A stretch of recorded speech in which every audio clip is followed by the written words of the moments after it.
Di video yang sebelumnya saya sudah menjelaskan tentang materi teks eksposisi.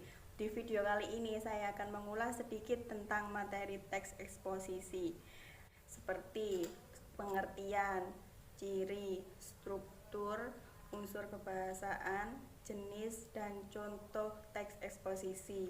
Di video kali ini saya akan mengulas sedikit tentang materi teks eksposisi dan menjelaskan media pembelajaran 3 dimensi yang digunakan untuk materi teks eksposisi ini. Pengertian dari teks eksposisi adalah paragraf atau karangan yang terkandung sejumlah informasi dan pengetahuan yang disajikan secara singkat, padat, dan akurat.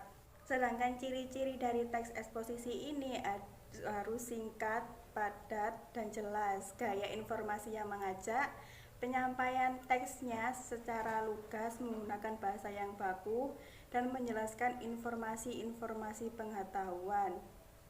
Ada juga struktur teks eksposisi. Struktur teks eksposisi ini dibagi menjadi 3. Yang pertama, pernyataan umum atau tesis. Yang kedua, argumentasi atau alasan. Dan yang ketiga, ada penegasan ulang pendapat atau simpulan. Adapun jenis-jenis dari teks eksposisi. Jenis teks eksposisi ini dibagi menjadi 6, yaitu yang pertama eksposisi definisi, yang kedua eksposisi proses, yang ketiga eksposisi ilustrasi, yang keempat eksposisi laporan, yang kelima eksposisi perbandingan, dan yang keenam eksposisi pertentangan. Materi yang berikutnya adalah unsur kaidah penulisan teks eksposisi. Ada 6 langkah untuk menulis teks eksposisi. Yang pertama, menentukan topik yang akan disajikan. Yang kedua, menentukan tujuan eksposisi. Yang ketiga, memilih data yang sesuai dengan tema. Yang keempat, membuat kerangka karangan. Yang kelima, pembahasan dengan mengembangkan kerangka karangan. Dan yang terakhir adalah membuat simpulan.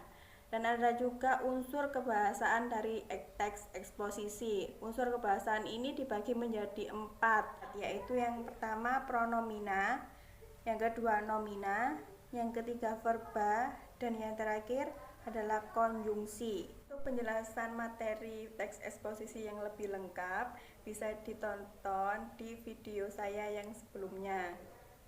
Di pertemuan kali ini saya akan menggunakan media pembelajaran 3 dimensi. Media 3 dimensi yang akan digunakan adalah botol pintar.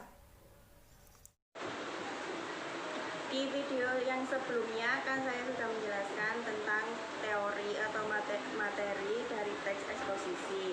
Nah, di pertemuan kali ini atau di video kali ini saya akan menggunakan media pembelajaran untuk mengetahui seberapa paham peserta didik dengan materi yang sudah dijelaskan. Pemilihan media pembelajaran botol pintar ini selain efektif untuk pembelajaran, bahan-bahan yang didapatkan juga sangat mudah dan murah.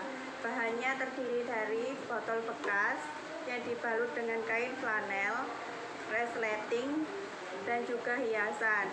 Di dalam botol ini terdapat beberapa pertanyaan. Pertanyaannya ini dimasukkan ke dalam sedotan. Jadi sedotan ini itu dari kumpulan beberapa pertanyaan yang harus dijawab oleh peserta didik.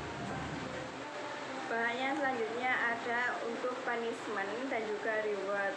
Ini juga terbuat dari botol bekas yang dilapisi dengan kertas buffalo. Lapisnya ini ada kardus yang dilapisi dengan kain flanel, dan juga tulisan untuk hiasan teks eksposisi ini terbuat dari kertas lipat. Dan untuk reward dan punishmentnya ini juga di dalam sedotan. Jadi di beberapa sedotan ini ada punishment juga rewardnya.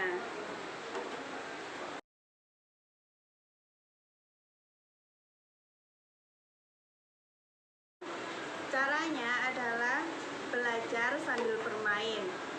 Cara bermainnya nanti peserta didik atau siswanya itu berkumpul, duduk di lantai bersama-sama, kemudian membentuk lingkaran, dan botol ini akan dipegang dari satu siswa ke siswa yang lainnya sambil bernyanyi.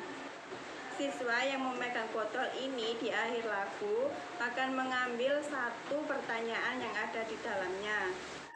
Buka resletingnya terlebih dahulu, kemudian ambil satu pertanyaan yang ada di sini, ambil satu sedotan ini, kemudian baca pertanyaannya dan langsung dijawab. Nah, ini seperti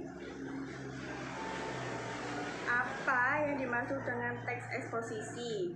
Kemudian siswanya langsung harus bisa menjawab. Jika tidak bisa menjawab, maka akan mendapatkan punishment. Dan kalau bisa menjawab, akan mendapatkan reward. Jika siswa menjawab dengan benar, maka mengambil satu sedotan di botol reward. Misalnya, nah rewardnya seperti ini, mendapatkan jajan. Jadi nanti siswa yang benar ini mendapatkan jajan atau makanan dari gurunya. Jika jawabannya salah atau tidak bisa menjawab, maka mengambil satu sedotan di botol punishment. Hukumannya misalnya seperti hukumannya seperti ini, menghapus papan tulis. Dan ini dilakukan secara berulang-ulang sampai pertanyaan terakhir yang ada di botol pintar ini. Itu tadi penjelasan mengenai penggunaan media pembelajaran 3 dimensi dengan menggunakan media botol pintar. Semoga bermanfaat dan terima kasih.